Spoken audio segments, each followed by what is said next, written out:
right, Garrett.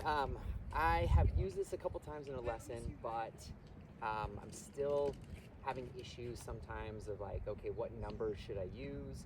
When should I use those for like what handicap type player? So, I mean, when you use it for maybe like a sub 5 handicap player, what do you use as opposed to, a 15 and above handicap user? When would you use this in a lesson? Yeah, totally. I typically use it more for like the lower handicap players, just because at that point we're getting more specific things.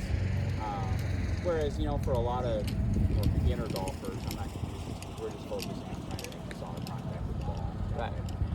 But once I get into more intermediate or advanced players, then I might start to use the Trackman a little bit more. I usually like to ask them, like, I've found that different people have different kind of minds. Some people are a little bit more analytical and like to see the numbers and like to know what they mean. And other people, like, it's just too much information for them.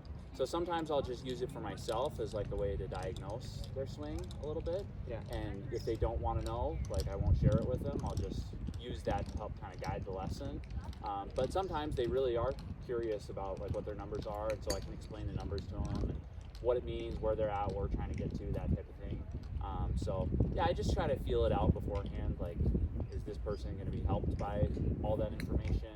Is it going to be too much? And yeah, I found that it's really helpful with, at least for me, with the more advanced players, figuring out what's wrong. Okay. Yeah, for sure.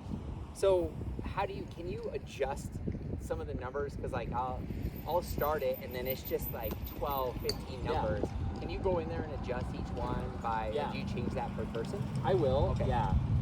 You can go in and you can adjust. I mean, there's obviously a ton of different numbers that it spits out. So you can go in and I can show you how to do it, but you can go in and, get rid of ones that aren't really applicable, ones you don't care about right now. Okay. And just really focus on a few.